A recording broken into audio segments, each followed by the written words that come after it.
Esiet sveicināti saulainajā Siguldā, kurā jau šajā nedēļas nogalē 14. martā norisināsies Siguldas Ziemas festivāla grandiozais noslēgums. Un tā, 12. uz starta kāps Latvijas izlases bobslejs, lai sacenstos Latvijas čempionātā bobslejā. Visas dienas garumā trasē sacensties pasaules labākie lāpšķūcēji, lai kopā sacenstos par katru šā vēlreiz superfināla galvenajām balvām. Katru vietā viņiem jāpiezīmē, ka sacentīsies arī Latvijas labākie bobslejisti, skeletonisti un kamanībraucēji, lai kopā ar ātrākajiem lāpšķūcējiem vīru, dāmu un divnieku ekipāžās noskaidrot ātrāko uz lāptas ledus trasē. Trases finiša laukumā silti ēdieni, karsti dzērieni, mūzika no Toma Grēviņa un Neona sadarbēs. Būs iespēja iemēģināt bobsleja kamanas un arī skeletonu kamanās nofotografēties. Un neaizmirstiet 1:20 autogrāfu sesiju no Latvijas labākiem bobslejistiem un skeletonistiem. Īpaši mazajiem sportistiem Latvijas gāzes sacīksts starta estakādē visas dienas garumā.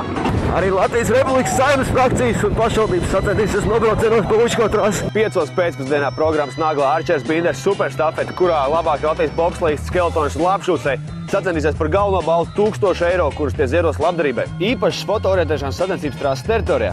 13. virāžā Red Bull mūzika un dejas. Tiekamies trasē Siguldā sestdien, būs baigi forši! Yeah!